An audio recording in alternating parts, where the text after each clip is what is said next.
വീട്ടിലെ ഈ മഴ പെയ്യുമ്പോഴത്തേക്കും ഒരുപാട് പ്രശ്നങ്ങളുണ്ട്, വെള്ളം ഇറങ്ങുന്നുണ്ടെന്നൊക്കെ പറയുന്നു. ചോരുന്നുണ്ട്. അത് ഇങ്ങനെ ആ ചില്ലിട്ട ആ ഭാഗത്ത് നല്ലതായിട്ട് ചോർച്ചയുണ്ട്. മഴ പെയ്യുമ്പോ നന്നായിട്ട് ചോരുന്നുണ്ട്. അത് ക്ലിയർ ആക്കാൻ പറ്റും. എനിക്ക് അതിനെപ്പറ്റി ഡീറ്റെയിൽ അറിയത്തില്ലല്ലോ. ചോരുന്നുണ്ട്. അതിപ്പോ നമ്മളിപ്പോ നല്ലൊരു വീടാണ് അവര് തന്ന. നമുക്ക് എല്ലാരും പറയുന്നില്ല, എന്താ പറയാ, ദാനം തന്ന വീടല്ലേ, നീ എന്താണ് അങ്ങനെ ഇങ്ങനെ എന്നൊക്കെ കമന്റ്സ് വരുന്നുണ്ട്. ശരിയാ, ദാനം തന്ന അത് വലിയ കാര്യം തന്നെയാണ് ഞങ്ങൾക്ക് വേണ്ടി ചെയ്തത്. ഞങ്ങൾക്കല്ല, എന്റെ മക്കൾക്ക് വേണ്ടിയിട്ട് ചെയ്തത്. അപ്പം അതിനൊക്കെ ഒരുപാട് നന്ദി. മഴ പെയ്യുമ്പം ചോരുന്നുണ്ട്. അത് കുഴപ്പമില്ല, നമുക്കത് പരിഹരിക്കാവുന്നതല്ലേ ഉള്ളൂ. ഇതില് രേണുസുധിയുടെ ഒരു പരാതി നമ്മളെല്ലാവരും സോഷ്യൽ മീഡിയയിലൂടെ നിങ്ങൾ എല്ലാവരും കേട്ട് കാണും. വീട് ചോരുന്നു എന്നുള്ളത് അതിപ്പോ ഒരുപാട് ചർച്ചകൾ സോഷ്യൽ മീഡിയയിൽ നടന്നു കഴിഞ്ഞു. യൂട്യൂബിൽ തന്നെ നിങ്ങൾ ഒരുപാട് വീഡിയോസ് ഒക്കെ കണ്ടു കാണും. പക്ഷെ ഇതിനകത്ത് രേണുസുധി പറയുന്നൊരു കാര്യമുണ്ട്.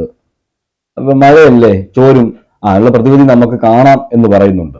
പക്ഷെ ഈ പ്രതിവിധി കാണുന്നതിന് മുമ്പ് ഈ വീട് ശരിയായി കൊടുത്ത ഫിറോസ് എന്ന് പറയുന്ന പുള്ളി 5ഓളം വീടുകൾ അവർ ഹെൽപ്പ് ചെയ്യുന്നതാണ്. പാവങ്ങൾക്ക് വീട് വെച്ച് കൊടുക്കുന്നവരാണ്. അവരങ്ങനെ ഹെൽപ്പ് ചെയ്ത ഒരു വീട് തന്നെയാണ് ഇതും.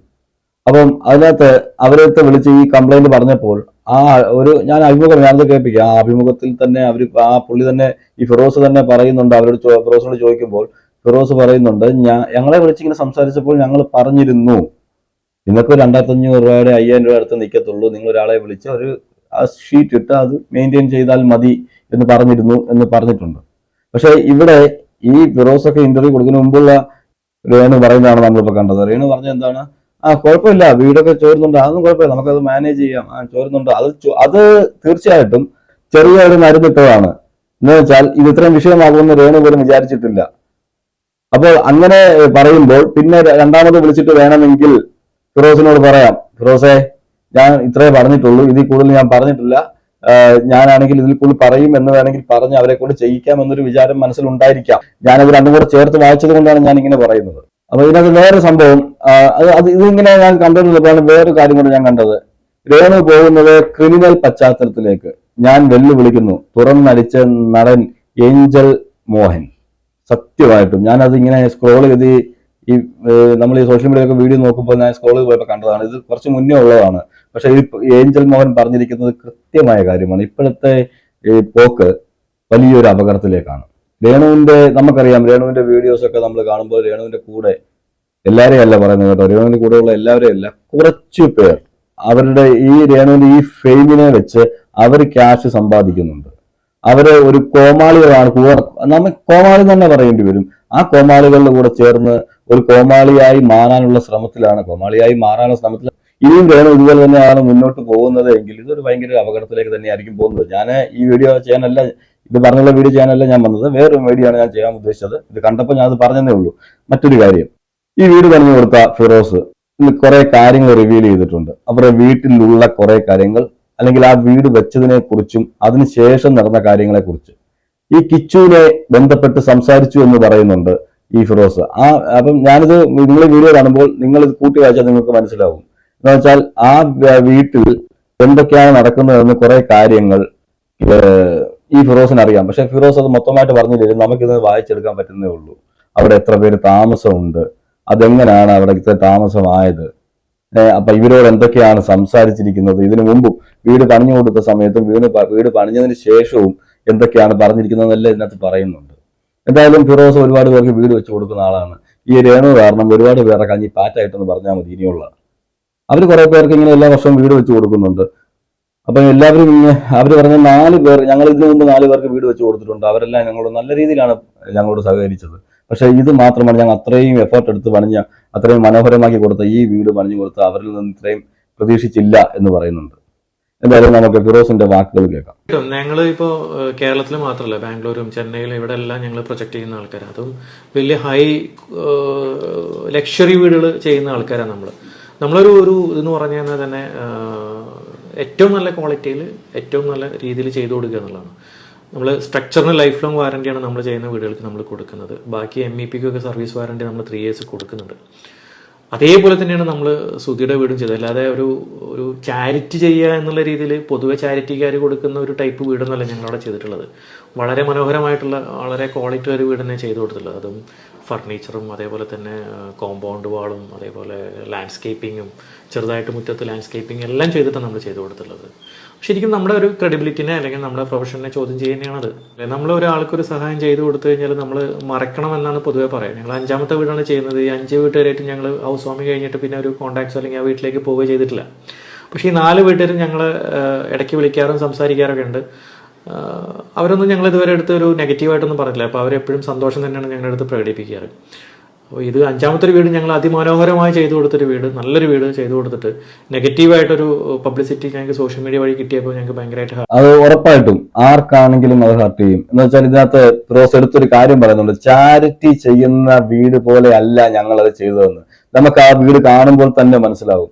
ഈ ചാരിറ്റി പ്രവർത്തകർ ചെയ്തു കൊടുക്കുന്ന വീടുകൾ നമ്മൾ കണ്ടിട്ടുണ്ട്. നിങ്ങളെല്ലാവരും സോഷ്യൽ മീഡിയയിൽ നമ്മളെല്ലാവരും കാണാറുണ്ട്. അവരെങ്ങനെയാണ് അത് പണിഞ്ഞു കൊടുക്കുന്നതെന്ന് പറഞ്ഞാൽ ആ ഡിസൈൻ ഒക്കെ ശ്രദ്ധിച്ചാൽ തന്നെ നിങ്ങൾക്ക് മനസ്സിലാവും. പക്ഷെ അതിലും ഇതായിരുന്നു അവർ ചാരിറ്റി പ്രവർത്തനത്തിലൂടെ കൊടുക്കുന്നതല്ല എന്നുള്ള രീതി സ്വന്തമായിട്ട് സ്വന്തം വീട് പോലെ കണ്ട് അവർ ചെയ്തു കൊടുത്തതാണ്. എന്നുവെച്ചാൽ നമുക്ക് ആ വീടിന്റെ ഡിസൈനും കാര്യങ്ങളും എല്ലാം കാണുമ്പോഴേ അതിന്റെ ഉൾവശം കാണുമ്പോഴൊക്കെ നമുക്ക് മനസ്സിലാവും. ഇപ്പോൾ നമ്മൾ അതിന്റെ ഉൾവശം കഴിഞ്ഞ ദിവസം കിച്ചു ഇട്ട വീഡിയോയിൽ കണ്ടു കഴിഞ്ഞാൽ നമ്മൾ ആകെ ഇതായി പോകും. എന്ന് വെച്ചാൽ അത് അത്രയും വൃത്തികേടായിട്ടാണ് അതിനകത്ത് കിടക്കുന്നത്. അത് സൂക്ഷിക്കാൻ കഴിവില്ലാത്തത് കൊണ്ടാണെന്ന് മാത്രമേ ഞാൻ പറയൂ. അവൻ ചാരിറ്റി പ്രവർത്തനത്തിലൂടെ കൊടുത്ത വീട് പോലെ അല്ല നമുക്കത് കാണുമ്പോൾ തോന്നുന്നത്. അത് കറക്റ്റായ കാര്യമാണ്. അത് മാത്രമല്ല പറയുന്നുണ്ട്, ഞാൻ നേരത്തെ പറഞ്ഞതുപോലെ 4 വീടുകൾ വെച്ച് കൊടുക്കുന്ന ഇതിനു മുമ്പ് വെച്ച 4 വീട്ടിലെ ആൾക്കാർ വിളിക്കാറുണ്ട്, അവർ സന്തോഷം സംസാരിക്കാറുണ്ട്. അതുപോലെ തന്നെ ഇവരാരും അവരെയൊക്കെ ശല്യപ്പെടുത്താറുമില്ല, അവരാരും ഇങ്ങോട്ടും ശല്യപ്പെടുത്താറില്ല. ഇത് ഇവിടെ മാത്രമാണ് ഇവർക്കൊരു ഫാൾട്ട് പറ്റിയത്. എന്നുവെച്ചാൽ രേണു ഇതിനെല്ലാം മിസ്യൂസ് ചെയ്യുമായിരുന്നു. ഞാനിപ്പോൾ സോഷ്യൽ മീഡിയയിൽ ഒരു തരംഗമായി നിൽക്കുകയാണ്. ഞാൻ സോഷ്യൽ മീഡിയയിൽ കൂടി എന്ത് പറഞ്ഞാലും ജനങ്ങൾ അംഗീകരിക്കില്ല. എനിക്ക് കുറച്ച് ഫോളോവേഴ്സ് ഉണ്ട്. ഈ ഫോളോവേഴ്സിന്റെ കാര്യവും ഈ ആരാധകരുടെ കാര്യം പറഞ്ഞപ്പോൾ എനിക്കൊരു സിനിമ ഓർമ്മ വരുന്നുണ്ട്. ദിലീപിന്റെ ഒരു പുതിയ സിനിമ ഇറങ്ങിയായിരുന്നു, പ്രിൻസിന്റെ അകത്ത് ദിലീപിന്റെ ഭാര്യയായിട്ട് വരുന്ന ആ കുട്ടി പറയുക, നമ്മുടെ പിന്നിൽ 1 മില്യൺ ഫോളോവേഴ്സ് ഉള്ളപ്പോൾ നമ്മൾ എന്തിനു പേടിക്കണം എന്ന്.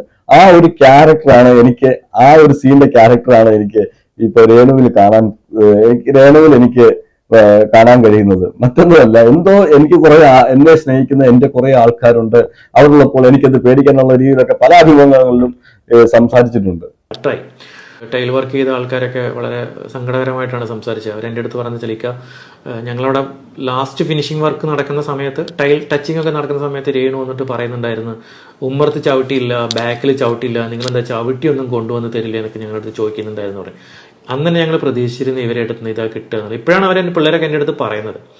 പിന്നെ മറ്റേ ഇവര് സ്ട്രക്ചർ ചെയ്ത ആൾക്കാർ വർക്കേഴ്സിൻ്റെ അടുത്ത് പറഞ്ഞു, ആ ചേട്ടൻ്റെ അടുത്ത് നമ്മൾ നനയ്ക്കാൻ പറഞ്ഞു, അതായത് രേണുവിൻ്റെ ഫാദറിൻ്റെ അടുത്ത് വന്നു. അപ്പോൾ ചേട്ടൻ സുഖമില്ല എന്ന് പറഞ്ഞു. അങ്ങനെ ഇപ്പോഴാണ് ഓരോരുത്തർ പറയുന്നത്. പിന്നെ അത് മാത്രമല്ല, ഇതിൻ്റെ കൂടെ സഹകരിച്ച എല്ലാ ആൾക്കാരും തെറ്റായി പോയി എന്നൊരു തോന്നൽ പൊതുവെ എല്ലാവർക്കും വന്നിട്ടുണ്ട്. ഈ പറയുന്ന വീട് പണിഞ്ഞുകൊണ്ടിരിക്കുന്ന സമയത്ത് തന്നെ രേണു അവിടെ കശപിശ തുടങ്ങിയതാണ്. വേറെ കൊണ്ടല്ല, ഒരാള് നമുക്കൊരു വീട് നമ്മുടെ കഷ്ടപ്പാട് കണ്ടിട്ട് അല്ലെങ്കിൽ അവര് പണിഞ്ഞു തരുന്നുണ്ട് എന്നുണ്ടെങ്കിൽ അവരെ പോയി അവിടെ പോയിട്ട് ടൈൽസ് വർക്കുകാരോട് പറയുന്നത്, നിങ്ങൾക്ക് ഒരു ചവിട്ടി വാങ്ങിച്ചു കൊടുത്ത് തന്നുകൂടെ, അല്ലെങ്കിൽ നിങ്ങൾക്ക് അതുപോലെ തന്നെ അവര് പറയുന്നുണ്ട് അവിടെ ഇപ്പം ഉറയ്ക്കാനായിരിക്കും, നമ്മളൊക്കെ ഈ വെള്ളം ഒഴിക്കാറുണ്ട്, ഈ വാർപ്പൊക്കെ ഉണങ്ങാനും ഇതിനൊക്കെ വെള്ളം ഒഴിക്കാറുണ്ട്, അപ്പൊ അതിനൊക്കെ വെള്ളമൊക്കെ ഒഴിക്കണം എന്നൊക്കെ പറയുമ്പോഴും അവർ അച്ഛന് വയ്യ എന്ന് പറഞ്ഞാൽ ഒഴിഞ്ഞു മാറുന്ന രീതി. എല്ലാം നിങ്ങളെല്ലാം ഏൽപ്പിച്ചേക്കുന്നത്, നിങ്ങളങ്ങ് ചെയ്തു തന്നു. അപ്പം നിങ്ങളെ എല്ലാം ചെയ്തു കൊടുക്കണം. Full authority ഇവർക്കാണ്. ഓക്കെ, അത് പണിഞ്ഞു കൊടുക്കുന്നത് വരെ ഇവർക്കാണ്, സമ്മതിച്ചു. അവരിപ്പോഴാണ് വെളിയിൽ പറയുന്നതെന്നാണ് പറയുന്നത്. അപ്പം ഒരു വീട് പണിഞ്ഞ് നമ്മൾ താക്കോല് കൊടുക്കുന്നത് വരെ ഉള്ളൂ. അതിനുശേഷം വരുന്ന അവിടുത്തെ മെയിൻ്റനൻസ് വർക്കുകൾ ഉൾപ്പെടെ എല്ലാം ചെയ്യേണ്ടത് നമ്മൾ തന്നെയാണ്. അല്ലാതെ ബൾബ് കത്തുന്നില്ല, ക്ലോക്ക് വർക്ക് ചെയ്യുന്നില്ല, അല്ലെങ്കിൽ മോട്ടർ അടിച്ചുപോയി, ഇതൊക്കെ പിന്നീട് വിളിച്ചിട്ട് ഈ പറഞ്ഞ ആൾക്കാരെ തന്നെ വിളിച്ച് ബുദ്ധിമുട്ടിപ്പിക്കുന്നത് അത് ഞാൻ എങ്ങും കേട്ടിട്ടില്ല. എന്നുവെച്ചാൽ നമുക്കറിയാം, ഈ ചാരിറ്റി മുഖേന കിട്ടുന്ന വീടുകൾ എത്രയോ പേര് സന്തോഷമായിട്ട് ജീവിക്കുന്നു. അവരും അവരുടെ വീടുകളിൽ അവർ താക്കോല് വാങ്ങിച്ച് അവർ കയറി കഴിഞ്ഞാൽ പിന്നെ അവരുടെ കയ്യിലാണ്. പിന്നെ അവരാണ് അതിന് എന്ത് മെയിൻ്റെനൻസ് വർക്ക് വന്നാലും അവർക്ക് അവരുടെ സൗകര്യം പോലെ ചെയ്യണമെന്നുണ്ടെങ്കിൽ അവരാണ് ചെയ്യേണ്ടത്, അവരുടെ കയ്യിൽ ക്യാഷ് മുടക്കിയിട്ട്. ഇത് ഇവർ തന്നെ ഇതെല്ലാം ചെയ്തു കൊടുക്കണം എന്ന് പറയുന്നത് ബുദ്ധിമുട്ടുള്ള കാര്യമാണ്. ഫിറോസ് അത് കൃത്യമായിട്ട് ഇവിടെ പറഞ്ഞിട്ടുമുണ്ട്. രേണുവിന്റെ ഭാഗത്തുണ്ടല്ല, രേണു പിന്നെ കോൺടാക്ട് ചെയ്തിട്ടൊന്നുമില്ല. വീടിന്റെ ഒരു ഹൗസ് വാമിങ്ങിന്റെ തലേ ദിവസം വരെ രേണു മെസ്സേജ് അയക്കാറും എല്ലാം ചെയ്യാറുണ്ട്, ഗുഡ് മോർണിംഗും മറ്റു ഇടയ്ക്കൊക്കെ വിശേഷങ്ങൾ ചോദിക്കാറുണ്ട്. പക്ഷെ അതിനുശേഷം രേണു മെസ്സേജ് അയക്കുക അല്ലെങ്കിൽ കോൺടാക്ട് ചെയ്തിട്ടില്ല. അതിനുശേഷം രേണുവിന്റെ ഫാദർ ഒരിക്കൽ വിളിച്ചിട്ട് എൻ്റെ അടുത്ത് പറഞ്ഞു, ഇങ്ങനെ ഞങ്ങൾക്കൊരു വർക്ക് ഏരിയ വേണം, അപ്പോൾ വർക്ക് ഏരിയ ചെയ്തു തരാം, ഞങ്ങൾക്ക് അടുപ്പ് കത്തിക്കാനില്ല, ഞങ്ങൾക്ക് ഗ്യാസ് എപ്പോഴും കത്തിക്കാൻ പറ്റില്ല, വിറകടുപ്പ്. ഞാൻ പറഞ്ഞു, ചേട്ടാ നമ്മുടെ കയ്യിൽ ബഡ്ജറ്റൊന്നും ഇല്ലേ ഇപ്പോൾ അത് ചെയ്യാൻ വേണ്ടിയിട്ട്, എന്നാലും നിങ്ങൾ വിചാരിച്ചതിനെക്കാളും മനോഹരമായിട്ട് നമ്മൾ ചെയ്തു തന്നില്ലേ എന്നൊക്കെ പറഞ്ഞു. അപ്പോൾ പുള്ളി പറയാൻ എൻ്റെ അടുത്ത് പറഞ്ഞു, നിങ്ങൾ തന്നില്ലെങ്കിൽ ഞങ്ങൾ യൂട്യൂബേഴ്സിനെ വിളിച്ചിട്ട് ഞങ്ങൾ അവരോട് പറയും ഞങ്ങൾക്ക് ഇവിടെ വർക്ക് ഏരിയ ഇല്ല, ആരെങ്കിലും ഒരാൾ വർക്ക് ഏരിയ ചെയ്തു തരുമെന്ന് ചോദിക്കും, അത് നിങ്ങൾക്ക് മോശമാണെന്നൊക്കെ പറഞ്ഞിട്ട് അടുത്ത്. അപ്പോൾ ഇങ്ങനെ ഒരു ഭീഷണിപ്പെടുത്തുന്ന പോലെ, അല്ലെങ്കിൽ നമ്മളെ ഒരു ഒന്നും ഇല്ലാതാക്കുന്ന രീതിയിൽ ഇത്രയും വലിയ വീട് കൊടുത്തിട്ട് ഒരു വർക്ക് ഏരിയയ്ക്ക് വേണ്ടിയിട്ട് നമ്മളൊന്നും ഇല്ലാതാക്കുന്ന രീതിയിലൊക്കെ സംസാരിക്കാന്ന് പറഞ്ഞപ്പോൾ വലിയ താല്പര്യം കാണിച്ചില്ല. പിന്നെ അതിനുശേഷം വിളിച്ച് എനിക്ക് ഒന്ന് മോട്ടർ കേടുന്നിട്ട് വിളിച്ചു. അപ്പം ഞാൻ പറഞ്ഞു, ചേട്ടാ ഞങ്ങളെല്ലാം മോട്ടർ അവിടെ വെച്ചിട്ടുള്ളത്, മോട്ടർ ഫ്ലവേഴ്സാന്ന് പറഞ്ഞു. പിന്നീട് അവർ ഫ്ലവേഴ്സിനെ കോൺടാക്ട് ചെയ്തു, ഫ്ലവേഴ്സുമായിട്ട് റിക്വസ്റ്റ് ചെയ്തു. അപ്പോൾ അവർ പറഞ്ഞാൽ വെച്ച് കഴിഞ്ഞാൽ മോട്ടർ പോയിട്ട് ശരിയാക്കിക്കോളാൻ പറഞ്ഞു, പൈസയും കൊടുത്തോളാൻ പറഞ്ഞു, അത്ര ഉള്ളൂ അതിനകത്ത്.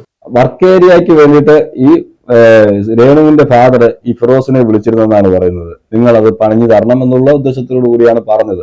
അപ്പൊ ഇവര് പറഞ്ഞു അത് വർക്ക് ഏരിയ അല്ല, അത് നിങ്ങൾക്ക് ചെയ്യാവുന്നതുള്ളെന്ന് പറഞ്ഞു. എന്ന് വെച്ചാൽ ഇവര് പണിഞ്ഞ ഇവർക്ക് ഇവരുടെ രീതിയിൽ ഇവർ പണിഞ്ഞു കൊടുത്തു കഴിഞ്ഞു. ഞാൻ ഈ പറഞ്ഞ പോലെ വർക്ക് ഏരിയ എന്നല്ല, ഇനി പൂന്തോട്ടം വേണമെന്ന് പറഞ്ഞാലും നമ്മളാണ് പിന്നെ കാശ് മുടക്കി നമ്മൾ തന്നെ ചെയ്യണം നമ്മുടെ ഇഷ്ടത്തിന്.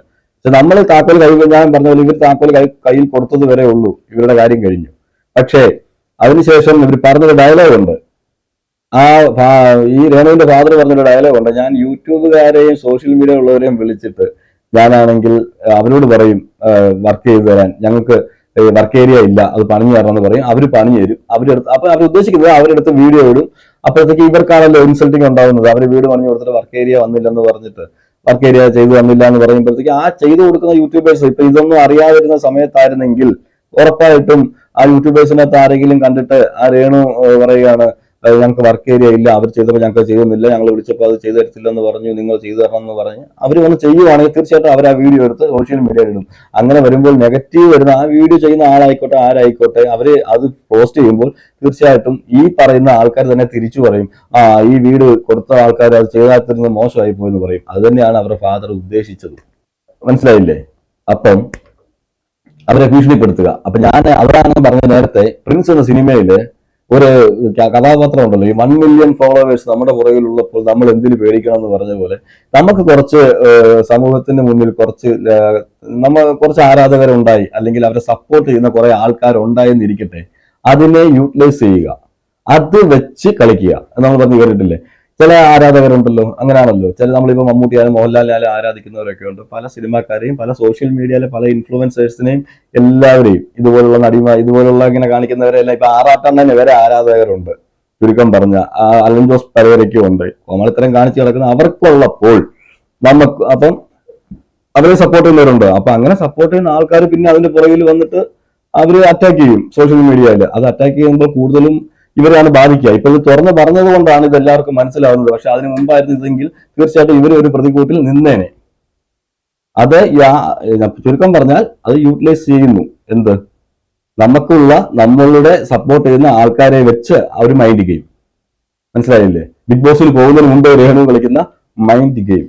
പിന്നെ ക്ലോക്ക് പൊട്ടി വീണെന്നിട്ട് എന്താ വിളിച്ചിട്ടുണ്ടായിരുന്നു, പിന്നെ അത് ബൾബ് കത്തുന്നില്ല എന്നൊക്കെ പറഞ്ഞിട്ട് അങ്ങനെ എന്തെങ്കിലുമൊക്കെ വിളിക്കാറുണ്ട്. പിന്നെ പൊതുവെ വിളിക്കാറില്ല. പിന്നെ ഇതിന്റെ ഈ ഒരു ലൂവേഴ്സിന്റെ വിഷയത്തിന് ഈ ലൂവേഴ്സിന്റെ ഉള്ളിൽ കൂടെ ശീതലടിക്കുമ്പോൾ പ്രശ്നം എന്ന് പറഞ്ഞിട്ട് വിളിച്ചിട്ടുണ്ടായിരുന്നു. അപ്പൊ ഞാൻ പറഞ്ഞു, ചേട്ടാ നിങ്ങളൊരു കാര്യം ചെയ്യും, 32,500 രൂപ എടുത്ത് നിങ്ങൾക്ക് പോളികാർബണേറ്റ് ഷീറ്റ് കിട്ടും, ഒരാളെ വിളിച്ചു കഴിഞ്ഞാൽ നിങ്ങൾക്ക് അത് ഫിക്സ് ചെയ്യാൻ പറ്റുന്നുള്ളൂ പറഞ്ഞു. അപ്പോൾ പറഞ്ഞു ഞങ്ങളത് സോഷ്യൽ മീഡിയയിൽ ഇടും, വീട് കേട് വന്നുകൊണ്ടിരിക്കുകയാണെന്ന് പറഞ്ഞിട്ടിടും. ഒരുമാതിരി ഭീഷണിപ്പെടുന്നത് പോലെ ഞാൻ പറഞ്ഞു, നിങ്ങൾ ഇട്ടോ കുഴപ്പമൊന്നുമില്ല, നിങ്ങൾ ഇഷ്ടം പോലെ നിങ്ങൾ ചെയ്തോ. പക്ഷെ ഇടുമെന്ന് പറഞ്ഞെങ്കിൽ നമ്മൾ ഇടുമെന്നൊന്നും പ്രതീക്ഷിക്കുന്നില്ല കേട്ടോ, ഒട്ടും പ്രതീക്ഷയില്ല. പക്ഷെ ഭയങ്കര പെട്ടെന്നുള്ള ഒരു സഡൻ അറ്റാക്ക് ആയിരുന്നു അവരെ ഭാഗത്തുനിന്ന്. എന്താ പറയാ, ഇത് ഒരിക്കലുമില്ല. ഞങ്ങൾ സംസാരിക്കുന്ന സമയത്ത് ഞങ്ങൾ ഇതിന്റെ കൂടെ കുറച്ച് ആൾക്കാരുണ്ടായിരുന്നു, മാടെ ആൾക്കാർ എല്ലാവരും ഉണ്ടായിരുന്നു. അപ്പോൾ അതിൽ പെട്ട ആൾക്കാരോട് ഞങ്ങൾ സംസാരിക്കുമ്പോൾ അവർ പേഴ്സണലായിട്ട് പറയാറുണ്ട് ഞങ്ങളുടെ അടുത്ത്, രേണും സുധിയും കിച്ചു സുധിയും പിന്നെ അതേപോലെ തന്നെ ഋതപ്പിനും ആയിരിക്കും അവിടെ താമസിക്കുന്നത്. മറ്റൊരിക്കൽ ആൾറെഡി ഒരു വാടക ഇതിലാണല്ലോ അവർ താമസിക്കുന്നത്, അവരിങ്ങോട്ട് വരില്ല എന്നുള്ള ഒരു പ്രതീക്ഷയിൽ അവർ ഞങ്ങളുടെ അടുത്ത് പറഞ്ഞിട്ടുണ്ട്. ഞങ്ങൾ എല്ലാവരും അത് തന്നെ പ്രതീക്ഷ. ഈവൻ 24 ചാനലായി കഴിഞ്ഞാലും ഈ പറയുന്ന ഫാദർ ആയി കഴിഞ്ഞാലും സംഘടന ആയി കഴിഞ്ഞാലും ഞങ്ങളും വിചാരിച്ചത് അത് തന്നെയായിരുന്നു. രേണു 2 മക്കള് പിന്നെ സുധിയുടെ അമ്മ, ഇത്ര തന്നെ. അത് പ്രകാരമായിരുന്നു രേണുവിന് ഒരു ജോലി ശരിയാക്കാനുള്ള ഒരു പ്ലാനിങ്ങിലും കൂടെ ആയിരുന്നു ഫ്ലവേഴ്സ് ചാനൽ. തീർച്ചയായിട്ടും. അപ്പൊ ഇത് നമുക്ക് മനസ്സിലാക്കേണ്ട ഇതിനകത്ത് ഒരുപാട് കാര്യമുണ്ട്. ഈ വാക്കുകളിൽ നിന്ന് രേണുവിന്റെ കുടുംബത്തില് അവര് ഇതെല്ലാം ചെയ്യുന്നത് കൊല്ലം സുധിയെ ഓർത്തിട്ടാണെന്ന് ഓർക്കണം. കൊല്ലം സുധി കാരണമാണ് അവർക്കൊരു വീട് വരെ കിട്ടിയത്. കൊല്ലം സുധി താമസിച്ചുകൊണ്ട് നമുക്ക് പഴയ ഇന്റർവ്യൂ ഒക്കെ നമ്മൾ കണ്ടിട്ടുണ്ട്. കൊല്ലം സുധി ഒരുപാട് കഷ്ടപ്പെട്ട് ജീവിച്ചതാണ്. കൊല്ലം സുധിയും ഈ കുടുംബവും തന്നെ. അതിനുശേഷമാണ് കൊല്ലം സുധിയുടെ മരണശേഷമാണ് ഇപ്പോൾ അവർക്ക് ഒരു വീട് ആണെങ്കിലും, അതുപോലെ തന്നെ ഫ്ലവേഴ്സ് ചാനൽ 24 ഇവരെല്ലാവരും കൂടി ചേർന്നുകൊണ്ട് തന്നെ ഇവർക്ക് എന്തെങ്കിലുമൊക്കെ ആക്കി കൊടുക്കണം എന്ന് വിചാരിച്ചിട്ടാണ് ഒരു വീട്, അതുപോലെ രേണു സുധിക്ക് ജോലി, അതുപോലെ തന്നെ ഇവരെല്ലാം ഈ ചാനലുകാർ ഫ്ലവേഴ്സും എല്ലാം കൂടെ ചേർന്നുകൊണ്ട് അവർ ജോലി വരെ സെറ്റപ്പ് ആക്കിക്കൊണ്ടിരുന്നപ്പോഴാണ് ഇവരെല്ലാം റെഡിയാക്കാം, അതിനുവേണ്ടി പഠിപ്പിക്കാൻ വരെ വിട്ടെന്നാണ് പറയുന്നത്. അതിനിടയ്ക്ക് ഇതുപോലുള്ള ക്യാരക്ടേഴ്സ് വെളിയിൽ വന്നിരിക്കാം, അവർക്ക് തോന്നിയിരിക്കാം, അല്ലെങ്കിൽ എങ്ങനെയാണെങ്കിലും അവര് അതിൽ നിന്ന് ഒഴിഞ്ഞു. കാരണം വേറെ ഒന്നുമല്ല, ഇപ്പൊ പറയുന്നുണ്ട്, ഇതിനകത്ത് തന്നെ പറയുന്നുണ്ട്, ചിലപ്പം ഈ സ്വഭാവങ്ങൾ കൊണ്ടായിരിക്കാം എന്നാ. അപ്പൊ അവർക്കും ബുദ്ധിമുട്ടുകൾ കുറച്ചൊക്കെ ഉണ്ടായിരിക്കും, അത് നമുക്കറിയില്ല അതെന്താണെന്നുള്ളത്. എന്തായാലും അവർ അതിൽ നിന്ന് പിന്മാറി എന്നാണ് പറയുന്നത്. അതിന് രേണു പിന്മാറിയതാണോ ഇനി ഈ ചാനലുകാർ പിന്മാറിയതാണോ എന്ന് അറിയത്തില്ല. അത് ചുമ്മാ തള്ളി മറിക്കുകയത്. വാടകയ്ക്ക് ചിലപ്പോൾ പോകുന്നുണ്ടായിരിക്കും. എനിക്ക് തോന്നുന്നു രേണുവിന്റെ പാരന്റ്സോ അല്ലെങ്കിൽ ഒരുപാട് ആൾക്കാരെ വീടിനകത്ത്, ആ വീട്ടിനകത്ത് ഉൾക്കൊള്ളാൻ പറ്റാവുന്നതിലധികം 3 ഇരട്ടി 4 ഇരട്ടി ആൾക്കാരെ വീട്ടിൽ താമസിക്കുന്നുണ്ട്. അപ്പൊ അതിൽ കുറച്ച് ആൾക്കാർ ചിലപ്പോൾ വാടകയ്ക്ക് പോകാൻ പ്ലാൻ ചെയ്തിട്ടുണ്ടായിരിക്കും. അതുമായിരിക്കും ആ കുട്ടി പറഞ്ഞതല്ല. അതെ, വീടിന്റെ ലോവേഴ്സിന്റെ ഉള്ളിൽ കൂടെ 2500 രൂപ ചെലവാക്കാൻ പൈസ ഇല്ലാത്ത ആൾക്കാർ എങ്ങനെയാണ് 4000-5000 വാടക കൊടുത്തിട്ട് പുറത്ത് താമസിക്കുക മാസം? വീട്ടിനകത്ത് താമസിക്കാൻ പറ്റുന്നതിനേക്കാൾ ആൾക്കാര് ആ വീട്ടിൽ താമസിക്കുന്നുണ്ട് എന്നാണ് പറയുന്നത്. അതാണ് ഞാൻ ആദ്യം പറഞ്ഞത്. കിച്ചുവുമായിട്ട് സംസാരിച്ചിട്ടുണ്ട്, ഈ പറയുന്ന ഫിറോസ് കിച്ചുവുമായിട്ട് സംസാരിച്ചിട്ടുണ്ട്. കിച്ചു എന്തൊക്കെയോ കാര്യങ്ങൾ ഫിറോസിനോട് പറഞ്ഞിട്ടുണ്ട്, പക്ഷെ ഫിറോസ് അത് വെളിയിൽ പറഞ്ഞിട്ടില്ല. എന്നാലും ഫിറോസ് പറയാതെ കുറെ കാര്യങ്ങൾ ഇതിനകത്ത് പറയുന്നുമുണ്ട്. എന്ന് വെച്ചാൽ ആ വീട്ടിൽ കൊള്ളുന്നതിനേക്കാൾ ആൾക്കാർ അവിടെ താമസമുണ്ട്. എന്താന്ന് വെച്ചാൽ ഈ പറഞ്ഞ രേണുവിന്റെ ബന്ധുക്കളായിരിക്കാം. ഇവ അവിടെ പോയിട്ട് ആ വീട്ടിനകത്ത് നമുക്ക് കാണുമ്പോൾ തന്നെ അറിയാം, അതാണ് ആ വീട് അത്ര അലങ്കോലമായി കിടക്കുന്നത്. അപ്പൊ ആ വീട്ടിൽ കൊള്ളുന്നതിനേക്കാൾ ആൾക്കാർ അവിടെ ഉണ്ടെന്ന് ഫിറോസ് അറിയണമെങ്കിൽ തന്നെ അത് ഏതോ ഒരു സോഴ്സ് വഴിയാണ് ഫിറോസ് അറിഞ്ഞിരിക്കുന്നത്. എന്തായാലും ഫിറോസ് പറയുന്നുണ്ട്, ഞാൻ ഇങ്ങനെ വെച്ചു കൊടുത്ത വീടുകളിലൊന്നും ഞാൻ പോയി അവിടെ പോകാറുമില്ല, അവരെ കാണാറുമില്ല.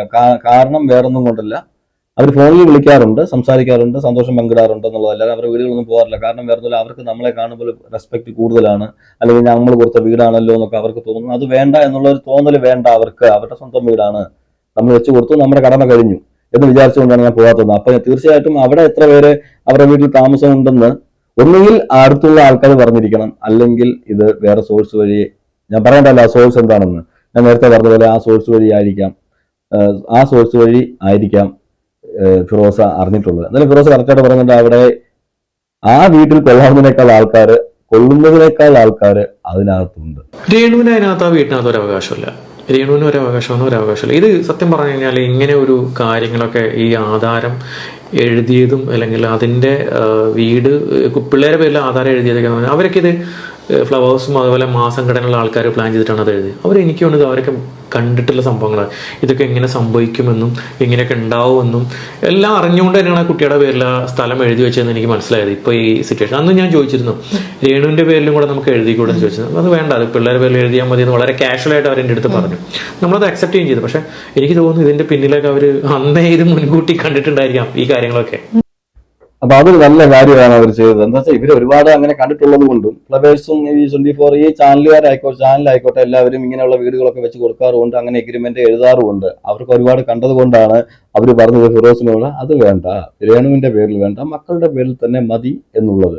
മക്കളുടെ പേരിൽ തന്നെ ആയത് കാര്യമായി. ഇപ്പൊ രേണുവിന്റെ ആയിരുന്നു എങ്കിൽ ഈ സിറ്റുവേഷൻ നിങ്ങൾ ചിന്തിച്ചു നോക്കുക. രേണുവിന്റെ അവരവരുടെ ഇഷ്ടമാണ് കേട്ടോ, അവരവരുടെ വീട്ടിൽ ആരെ താമസിപ്പിക്കണം ആരെ താമസിപ്പിക്കേണ്ട എന്നൊക്കെ ഉള്ളത് അവരവരുടെ ഓൺ കാര്യമാണ്. പക്ഷെ എന്നാലും ഒരു വീട്ടിൽ കൊള്ളുന്നതിനേക്കാൾ ആൾക്കാർ വന്ന് അവിടെ അങ്ങനെ താമസിക്കണമെങ്കിൽ അത്രേ ഞാൻ പറയുന്നുള്ളൂ. അപ്പോൾ ഇതൊരു നല്ല കാര്യമാണ്. എന്താന്ന് വെച്ചാൽ പിള്ളേരുടെ പേരിൽ ഈ വസ്തു എഴുതി വെച്ചത് അത് ഏറ്റവും വലിയ കാര്യം. അവർക്കറിയാം ഇങ്ങനെയൊക്കെ സംഭവിക്കും എന്നുള്ളത്. അവർ ഒരുപാട് വീടുകൾ വെച്ച് കൊടുത്തു ആധാരം എഴുതിയൊക്കെ ആയിരിക്കുമല്ലോ. അപ്പം അതൊരു നല്ല കാര്യമായിട്ട് എനിക്ക് തോന്നി. എനിക്ക് ഇതിനകത്തൊരു ഹൈലൈറ്റ് ആയിട്ട് തോന്നിയതും അത് തന്നെയാണ്. അതിന് പറഞ്ഞ് ഇപ്പം രേണുവിനെ എടുത്ത് ഇറക്കി വിടണമെന്നോ അല്ലെങ്കിൽ രേണു അവിടുന്ന് ഇറങ്ങി പോകണമെന്നോ ഒന്നും അല്ല നമ്മൾ പറയുന്നത്. അപ്പൊ അത് വേണമെങ്കിൽ അതിനെ അങ്ങനെ വ്യാഖ്യാനിച്ച് കളയും. അങ്ങനെയൊന്നും അല്ല പറയുന്നത്. പക്ഷെ ഈ പിള്ളേരുടെ സേഫ്റ്റി, ഈ പറഞ്ഞ കിച്ചുവിന്റെ ആണെങ്കിലും കിച്ചുവിന്റെ അനിയന്റെ ആണെങ്കിലും ഇവർക്ക് രണ്ടുപേർക്കും അവിടെ അവകാശം ഉണ്ടായിരിക്കണം. കിച്ചുവിന് റൂമുണ്ട് അവിടെ. നമ്മൾ എനിക്കിപ്പോഴും ഓർമ്മയുണ്ട്, ആദ്യത്തെ ഒരു ഇന്റർവ്യൂവിൽ കണ്ടപ്പോൾ കിച്ചുവിന്റെ റൂമിൽ കിച്ചു ഒറ്റയ്ക്ക് കിടക്കുന്ന റൂമൊക്കെ കാണിച്ച് അവന് മുഖത്ത് നല്ല സന്തോഷമൊക്കെ ഉണ്ടായിരുന്നു. എനിക്ക് സന്തോഷമായി എന്നൊക്കെ പറയുന്ന ഒരു വീഡിയോ ഒക്കെ ഞാൻ കണ്ടായിരുന്നു. പക്ഷെ ഇപ്പോൾ ആ വീടിന്റെ അവസ്ഥ, ആ റൂമിന്റെ അവസ്ഥയൊക്കെ ആലോചിച്ചു. ഇപ്പൊ കിച്ചുവിന് അവിടെ റൂം ഇല്ലെന്നാണ് പറയുന്നത്. ആ റൂമൊന്നും ഇല്ലെന്നാണ് പറയുന്നത് കിച്ചുവിന്. അതൊക്കെ വേറെ ആൾക്കാർ കയ്യേറി. രേണു കാരണം ഉണ്ടായത് എന്താണെന്ന് വെച്ചാൽ ഉപദ്രവമാണ് ഉണ്ടായിരിക്കുന്നത്. ഒരുപാട് പേർക്ക് ഞാൻ പറഞ്ഞത് ആ ബിഷപ്പ് എന്ന് പറയുന്ന ആ അച്ഛൻ വസ്തു കൊടുത്തു, ഇവര് വീട് വെച്ച് കൊടുത്തു. ഇവര് എടുത്ത തീരുമാനം എന്താണെന്ന് വെച്ചാൽ ഇനി അങ്ങനെയുള്ള പരിപാടിക്ക് നമ്മളില്ല എന്ന് അവർ തീരുമാനിച്ചു. അങ്ങനെ തീരുമാനിക്കുമ്പോൾ എത്ര പാവം പിടിച്ചവർ ഇവരുടെ വീടിന് വന്നിരിക്കും, എത്ര പാവം പിടിച്ചവർ ഇവരുടെ ഓരോ ആവശ്യങ്ങൾക്ക് വേണ്ടി വന്നിരിക്കും. ഇനി അവരെ ഒരു സഹായം ചെയ്യാൻ പെട്ടെന്ന് എടുത്തു ചാടിയ ഒരു സഹായം പോലും അവർക്ക് ചെയ്യാൻ പറ്റാത്ത ഒരവസ്ഥ. അവരെങ്ങനെ വിശ്വസിച്ച് അവർ ചെയ്യും? അവർ പറയുന്നത് കറക്റ്റാണ് അവർ പറയുന്നത്. അങ്ങനെ എല്ലാ വർഷവും ഇവർ ഓരോ വീടുകൾ ചെയ്തു കൊടുക്കാറുണ്ട്, പാവം പിടിച്ചവരെ സെലക്ട് ചെയ്ത് അവർ ചെയ്തു കൊടുക്കാറുണ്ട്. അതുപോലെ ഒരുപാട് ഉപകാരങ്ങൾ ചെയ്തുകൊണ്ടിരിക്കുന്ന മനുഷ്യരാണ്. എന്തായാലും ആ കഞ്ഞിയിൽ എന്തായാലും രേണു കാരണം പാറ്റ ഇട്ടു എന്നേ ഞാൻ പറയത്തുള്ളൂ. എന്തായാലും ഇത് കുറച്ച് കടന്ന കൈയാണ്. രേണു പോകുന്ന രീതി ഇപ്പൊ പൊക്കിക്കൊണ്ടിരിക്കുന്നത് നേരത്തെ ഞാനതിൽ പറഞ്ഞ പോലെ നേരത്തെ പറഞ്ഞതുപോലെ ഏഞ്ചൽ മോഹൻ പറഞ്ഞത് കറക്റ്റ് ആവുന്ന ഒരു രീതിയിലേക്കാണ് ഇപ്പോഴത്തെ പോക്ക്. ഈ പോക്ക് ഇങ്ങനെ പോയാൽ ഇത് കൈവിട്ട കളിയാണ്. നമുക്കെല്ലാം നമ്മൾ റിവ്യൂ ചെയ്യുന്നവരെ ആർക്കും കണ്ടുകൂടാ. ഇങ്ങനെയൊക്കെ പറഞ്ഞ് ചെയ്യുമ്പോഴത്തേക്ക് നമ്മൾ പുകഴ്ത്തി പറയണം എല്ലാവരെയും. പക്ഷെ നമ്മൾ ഞാൻ മാക്സിമം റിവ്യൂ ചെയ്യുമ്പോഴും ഞാൻ അധികം ആരെയും ഹരാസ് ചെയ്യാൻ ശ്രമിക്കാറില്ല. എന്താണെന്ന് വെച്ചാൽ നമുക്ക് അങ്ങനെ ഒരാളുടെ മനസ്സിൽ അങ്ങനെ സങ്കടപ്പെടുത്തണമെന്നൊന്നും നമുക്കില്ല. പക്ഷെ ചില കാര്യങ്ങൾ നമ്മൾ പറഞ്ഞു പോകും. അതുപോലെയാണ് ഇപ്പൊ നമുക്കറിയാം രേണുവിന്റെ റീൽസ് ഒക്കെ നിങ്ങൾ കാണുന്നതാണ്. രേണുവിന്റെ റീൽസ് കാണുന്നുണ്ട്, വീഡിയോസ് കാണുന്നുണ്ട്, ഷോർട്ട് ഫിലിം കാണുന്നുണ്ട്, രേണുവിന്റെ കൂട്ടുകാരെ കാണുന്നുണ്ട്. അവർ കാണിക്കുന്ന പ്രവർത്തികൾ നമ്മൾ ലൈവായിട്ട് നമ്മൾ കാണുന്നുണ്ട്. എല്ലായിടത്തും പോസ്റ്റ് ചെയ്യാറുണ്ട്. ഒരു ഭാഗത്തു നിന്നല്ലെങ്കിൽ വേറൊരു ഭാഗത്ത് നിന്ന് പോസ്റ്റിംഗ് വരുന്നുണ്ട്. ഇതെല്ലാം കാണുമ്പോൾ നമുക്ക് മനസ്സിലാവും ഇതൊരു വലിയൊരു കുരുക്കിലേക്കാണ് ഇത് പൊയ്ക്കൊണ്ടിരിക്കുന്നത്. രേണു ഇപ്പൊ ശ്രദ്ധിച്ചാൽ, അല്ലെങ്കിൽ രേണുവിനെ പ്രൊട്ടക്ട് ചെയ്യുന്ന ആരാണോ അവരെ ഇപ്പൊ ശ്രദ്ധിച്ചാൽ ഇത് നല്ല രീതിയിലേക്ക് പോകും. ഇനിയും സമയമുണ്ട്. അല്ലെങ്കിൽ ഉറപ്പായിട്ടും ഞാൻ പറയുന്നു, രേണു തന്നെ ഈ പറയുന്ന ആൾക്കാർക്കെല്ലാം എതിരെ, ഈ കൂടെ കൊണ്ട് നടക്കുന്ന ആൾക്കാർക്കെല്ലാം എതിരെ രേണു തന്നെ രംഗത്ത് വന്ന് കുറെ കാര്യങ്ങൾ പറയുന്ന ഒരു സമയം ഉണ്ടാകും. എന്തായാലും മറ്റൊരു വീഡിയോയുമായിട്ട് നമുക്ക് കാണാം. നിങ്ങളുടെ അഭിപ്രായങ്ങൾ നിങ്ങൾ കമന്റ് ചെയ്യുക.